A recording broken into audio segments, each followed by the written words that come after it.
Adamant's influence continues, your worship. I submit Lord Livius Erimond of Virantium, who remains loyal to Corypheus. We found him alive, offering extreme resistance, likely because the Order will ask for his head.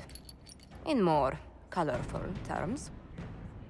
To say nothing of justice you might personally require for what was suffered in the Fade. Countless better men and women than you are dead. Why shouldn't this be quick? I recognize none of this proceeding. You have no authority to judge me. On the contrary, many officials have communicated that they will defer to the Inquisitor on this matter. Because they fear. Not just Corypheus, but Tevinter, rightful ruler of every piece of ground you trod in your pathetic life. I serve a living god. Bring down your blades and free me from the physical. Glory awaits me. Lord Erimond, any protection you thought you had has apparently been withdrawn. You will die by my hand. Petty actions. Truth lies in the next world.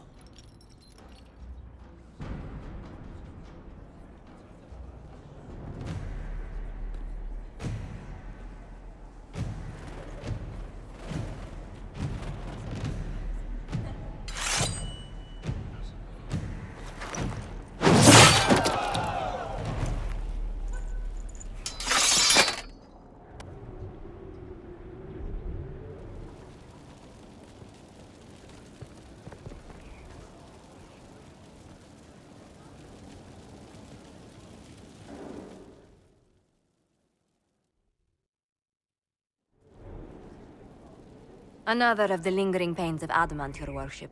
Sir Ruth is a senior warden of the Order.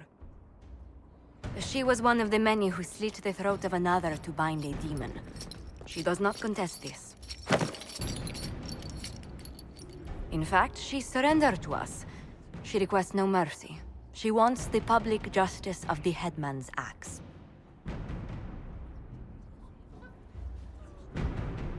You were free to rejoin your comrades, and yet you present yourself here. There is no excuse for my actions.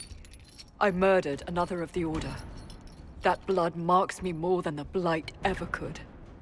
Accepting their actions while thralls of Corypheus, many treaties allow wardens any extreme if it opposes the Blight. I can't do it. I can't use the greater good to justify my crimes, as if it would create a future I could be a part of. It is wrong that this broke me. I've done worse. With full sanction, I can do nothing except be an example of the cost.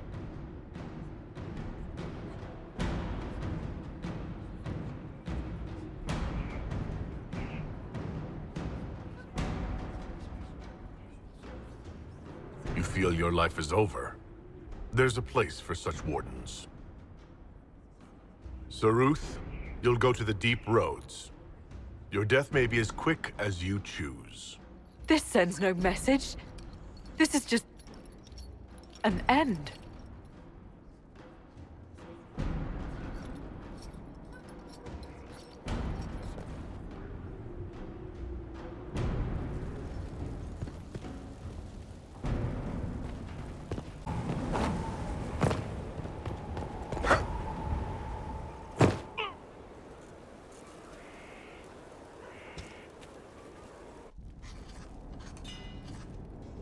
Writing does not come naturally to me, as I'm certain you can imagine.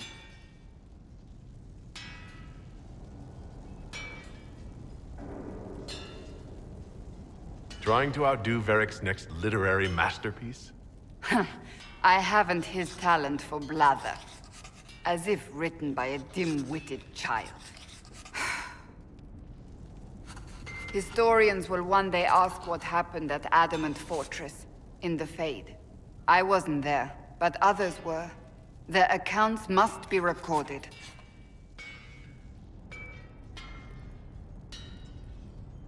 What you write could be used against the Inquisition. And everything else we do paints us in such an innocent light. Do not be concerned. I am a poor writer, but not unaware of the weight my words might carry.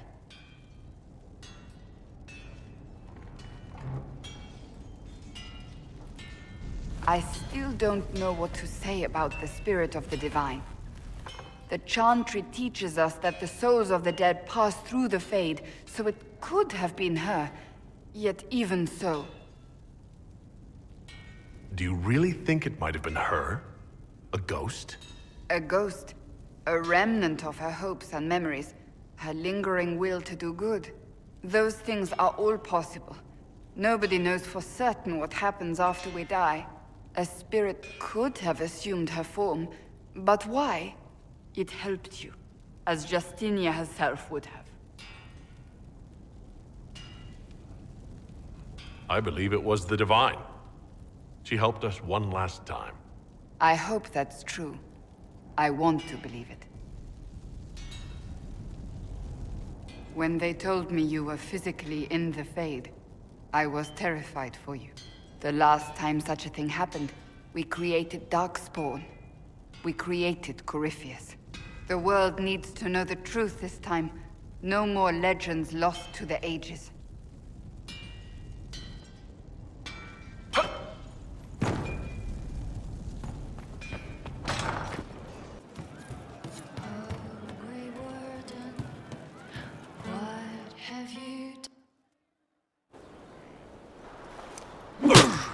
Again. Again. Come on! This is why the Qun doesn't like women fighting. I should have asked Cullen.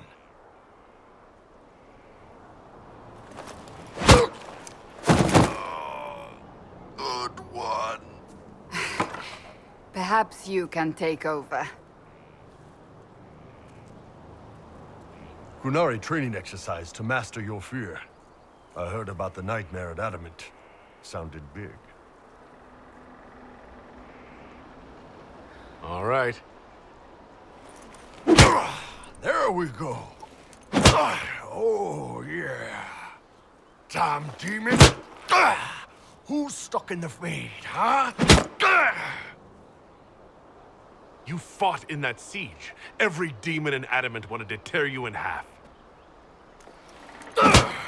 I bet, you demon assholes! And who killed you? That's right, Iron fucking Bull! I needed that. Thanks, boss. Anytime.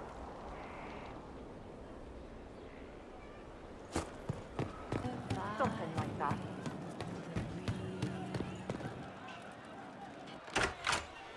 Heard what went on in that Fade thing? What you think went on? Can't even start to believe that business.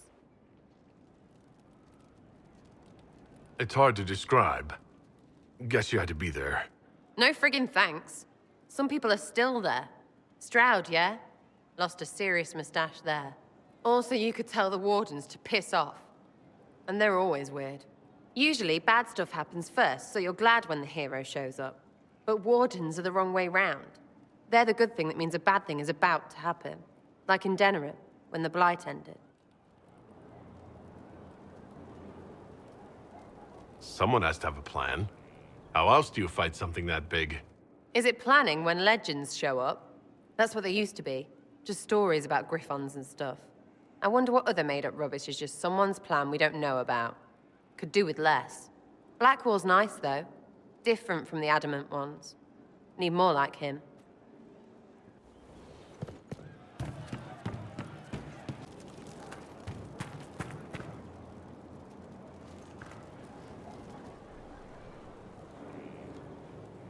Someone I knew once described Adamant to me. Adamant is, and always will be, the Order, he said. A guardian on the edge of the abyss. The lone soul that stares into oblivion and doesn't waver. That's what Warden Commander Clarel tried to be. Well, they all tried to be. None of the Wardens we saw wavered. They gave their lives willingly. They died for us. And Corypheus twisted their sacrifice to make it his own.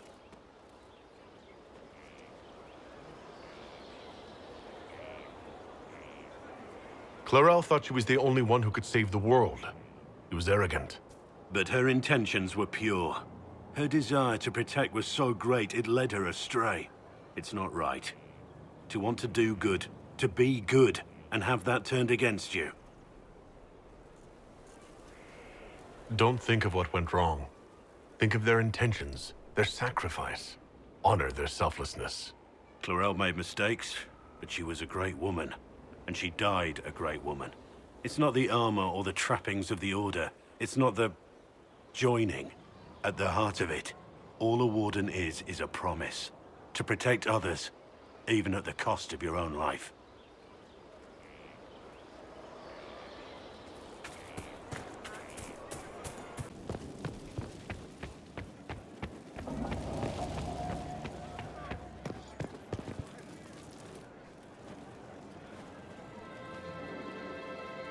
I knew Stroud, you know, not well. He led the Wardens near Kirkwall. Not many people knew who he was, but the man was a hero when it mattered. He wasn't the first good man to fall to Corypheus. He won't be the last. This story's no good for heroes.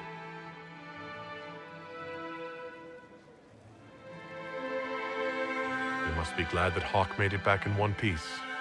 Yeah, closest thing I've ever seen to a miracle there. Hawk asked me to tell everyone back in Kirkwall where she's going. I'll have to let Merrill know. I'd better write some letters. Excuse me.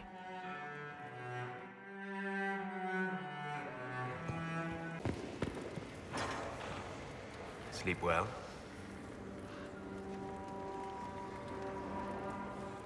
I had some odd dreams. Very odd dreams. With very odd people in them, for that matter. I will take that as a compliment, given that you include yourself. Remember, you came looking for me. I had no idea that the anchor would allow you to dream with such focus. It is truly remarkable. But I am reasonably certain we are awake now. And if you wish to discuss anything, I would enjoy talking. I need to know more about Corypheus. He has lost his army, and he has lost Orlais. That eliminates military or political means to rebuild Tevinter. He will need to demonstrate that no one in this world can stand against his magic. It will not be subtle.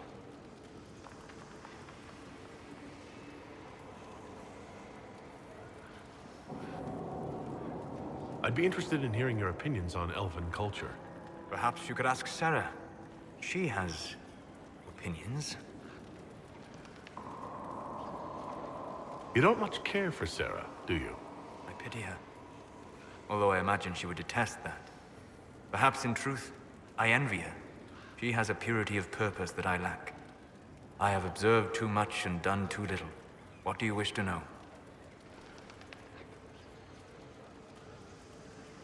I'd like to know more about the elves from before our time. The Dalish strive to remember Hallam Shiral. But Hallam Shiral was merely a fumbling attempt to recreate a forgotten land. Arlathan. Elvanan was the Empire, and Arlathan its greatest city. Place of magic and beauty, lost to time. You've studied ancient elves. What else do you know of Arlathan? We hear stories of them living in trees, and imagine wooden ramps or Dalish Erebels. Imagine instead spires of crystal twining through the branches, palaces floating among the clouds. Imagine beings who lived forever, for whom magic was as natural as breathing. That is what was lost. I'd like to know more about Dalish elves. It is a mistake to think of the Dalish as a single group. They have lived as separate clans for centuries now. As a consequence, each clan has learned, interpreted, and forgotten different parts of elven history. Some trade freely with humans, or adopt city elves who flee the alienages. Others attack humans on sight. What can you tell me about elves living in human cities? The culture in alienages or among the slaves of Tevinter is like any of the impoverished and powerless. They cling to memories of a better past, and practice a few rituals to distinguish themselves from humans. Is elven magic different from the magic used by humans? No and yes. Magic is magic, just as water is water, but it can be used in different ways. Dalish magic is more practical, not needing chantry approval. although they still frown on blood magic. Superstition. Much of it is more subtle. A legacy from when elves were immortal. The legends of elven immortality. Did they use magic to increase their lifespan? No. It was simply part of being elven. The subtle beauty of their magic was the effect, not the cause of their nature. Some spells took years to cast. Echoes would linger for centuries, harmonizing with new magic in an unending symphony. It must have been beautiful. You said that the censure against blood magic was a superstition. I did. It's fortunate Cassandra is not within earshot. Most modern cultures forbid blood magic. Publicly, even Tevinter disapproves of it. But as I said, magic is magic. It matters only in how it is used. To be honest, I don't see it as different from any other magic. It's a means to an end. Indeed. The problem is that under the Chantry, blood magic is forbidden, so only criminals practice it. While in Tevinter, magisters compete with each other, instead of keeping their volatile friends in check. They always succeed through power, so they have never had the chance to learn another way. We'll talk later. Goodbye.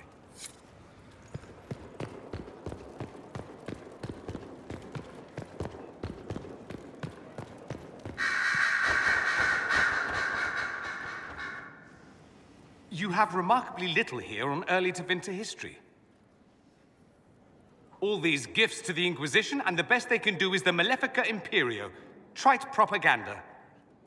But if you want 20 volumes on whether Divine Galatea took a shit on Sunday, this is evidently the place to find it.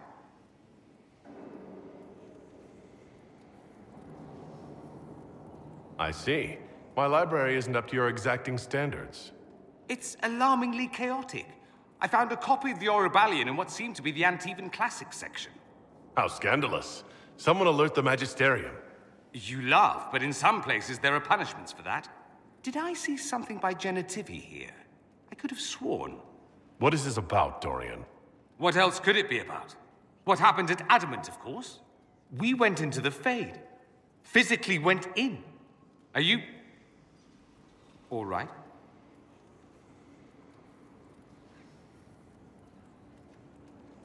I learned a surprising amount. What happened at the Temple of Sacred Ashes, for one. Regained your memories. That's good, then. I think so. You do realize this feat hasn't been performed in over 1,000 years. Corypheus and his contemporaries entered the Fade and began the Blights. In comparison.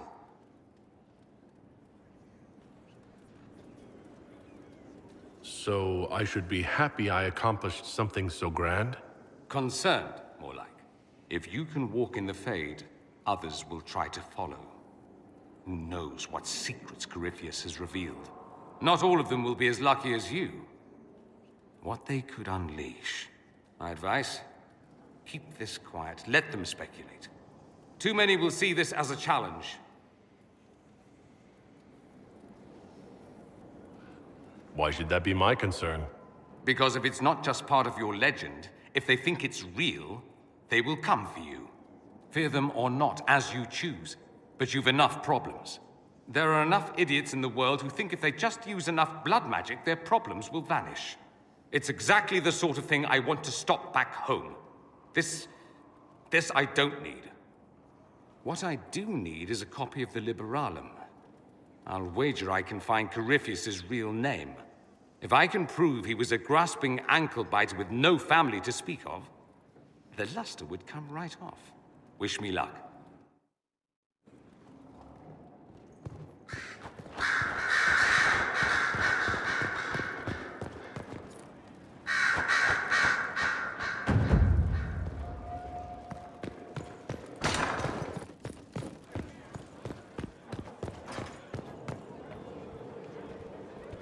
My dear, I know you must have a great deal on your mind right now, but I need to speak with you.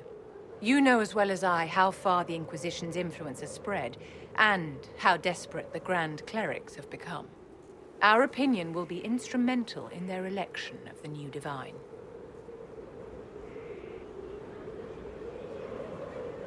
They want Liliana and Cassandra as candidates. The Inquisition may not be invited to their vote, but our actions will certainly influence the Grand Clerics. To sit on the Sunburst throne, a candidate should have grace, charm, and a will of solid steel.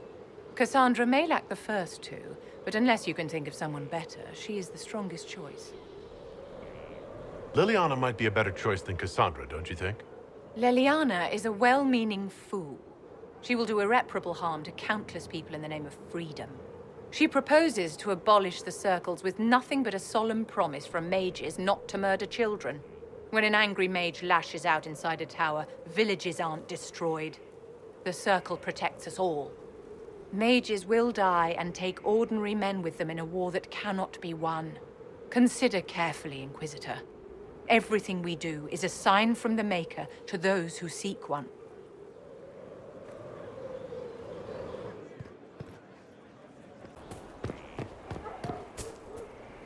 You are quite distracting, you know. I want to talk to you about the cure for tranquility. It's not a cure. Not truly. Mages who were once tranquil lose all control over their emotions. They become irrational, unable to focus. Perhaps that state eventually passes and they can be helped, but it will take time to investigate.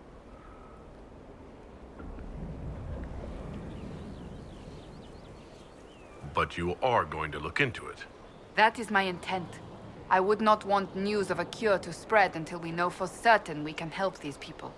Once we have that, however, then I will spread the word myself.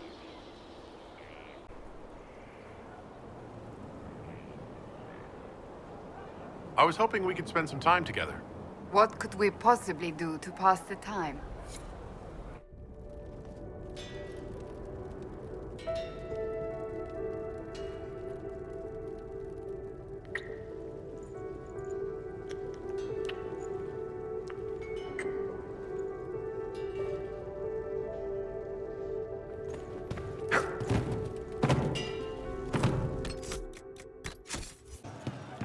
Our heroes strode the winding road.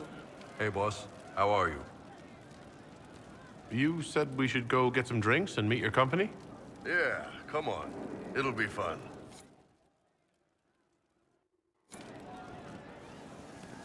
Ah, good. We're not drinking alone. How you doing, creme de la creme? Your worship, I'm so glad he has someone new to hit with that joke. Is he always like this? I'm afraid so. The chief loves his nicknames. Hey, when I was growing up, my name was just this series of numbers. We all give each other nicknames under the Qun.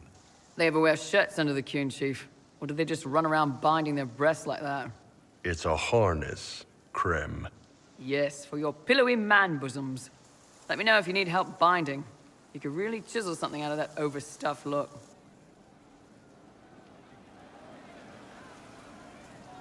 You don't have to pass for a man to be a mercenary. I'm not passing as anything. In Kunadar, creme would be an Akunatlak. That's what we call someone born one gender but living like another. And Kunari don't treat those Akun people any differently than a real man. They are real men, just like you are. Maybe your people aren't so bad after all. Don't get your hopes up, creme. We still come down hard on the back talk. Anyway, here's the rest of the charges, or what's left of the rest. A lot of them went looking for stronger drinks.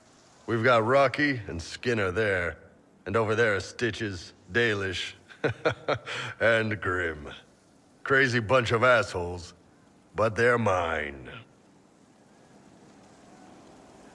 Why aren't you with your clan? Our keeper thought I should see the world a little. Dalish don't have Templars, so they can't have too many mages in a clan at once. Now, sir, you know I'm not a mage. That'd make me an apostate. You carry a staff, Dalish. It's a bow. A bow with a giant glowing crystal at the tip. Yes, it's for aiming. Old elven trick you wouldn't understand. Grim, is it? Grim doesn't talk much. I'm pretty sure he's the lost king of some small country, or chieftain, something like that.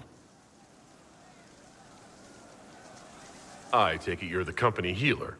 Yes, first time I ever picked up a sword was when the Blight hit Ferelden. Never put it back down. He makes a potion that'll put you right back on your feet after even the toughest fight. It tastes terrible, though. That's because it's a poultice, sir. You're not supposed to drink it. So how'd you join the Chargers? Killed some people. Skinner didn't take kindly to nobles testing their new swords on the elves in her alienage. Bull took me in. Now I get paid to kill shams. This is actually really good behavior for her. She's not marking her territory or anything. Were you born on the surface, or are you from Orzammar? Orzammar. I got exiled. Stupid noble crap. Also, I accidentally blew up a bit of the shape rate. Rocky's one of our best sappers. He can take down enemy fortifications faster than a golem. I'm also working on my own version of Kunari black powder. I've almost got it. Yeah, you really don't. You really take in anyone, don't you? Anyone who can carry their weight in a fight. And who can put up with your bullshit, Chief? No man can beat the Chargers, cause we'll hit you where it hurts. Unless you know what's happened with those cards and looser skirts. For every bloody battlefield, we'll gladly raise a cup. No matter what tomorrow holds, our horns be pointing up. Thanks for coming by, boss. Glad you could meet some of my team.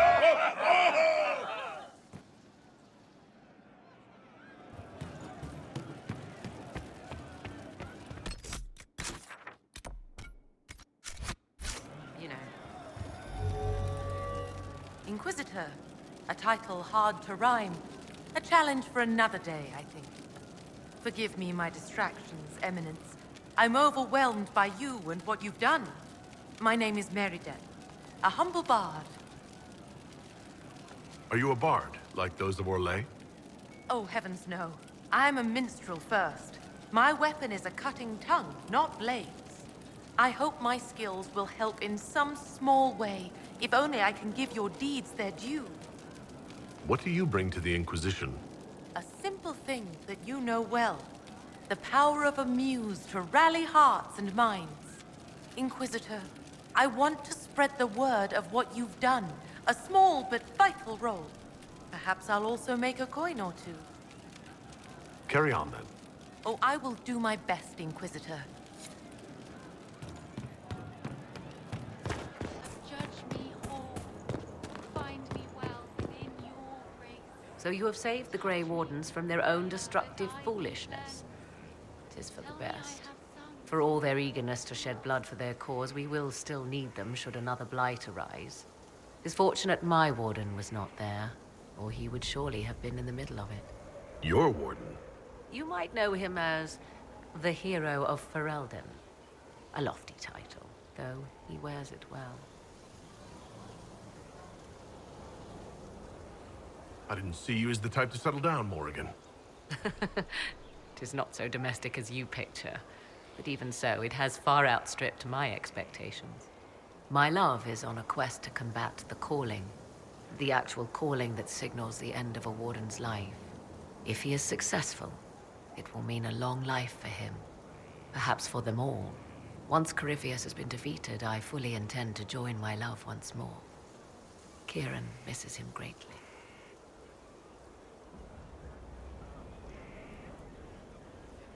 How can the calling be stopped?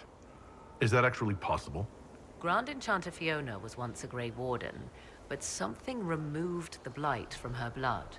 Similarly, a Warden mage named Avernus performed experiments that prolonged his life to unnatural lengths. So, we know it is possible. Indeed, 'twas I who found the lead my love now follows in the Western lands. Success is not guaranteed, of course, but he has never lacked for determination. It seems odd he went on an adventure and you stayed behind. We are neither of us so weak we would die of loneliness. Where he went, Kieran could not follow, and thus I remained behind to look after our son.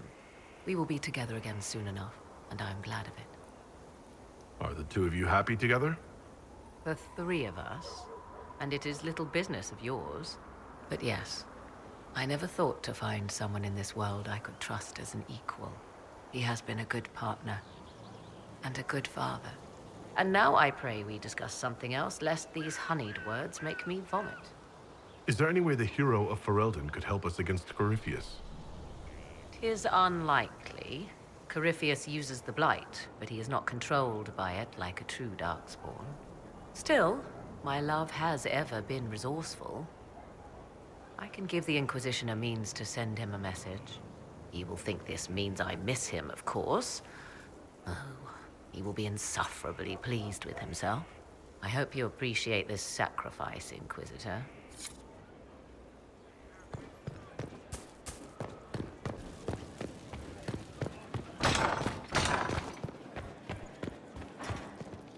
We've an interesting development, Inquisitor. A petition from citizens of Val Royeaux.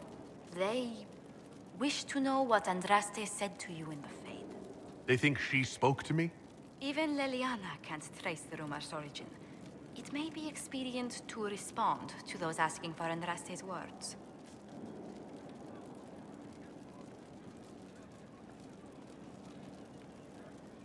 Tell the petitioners, Andraste said her herald's word is as her own. That will certainly make the Chantry take notice, but we shall spread the word.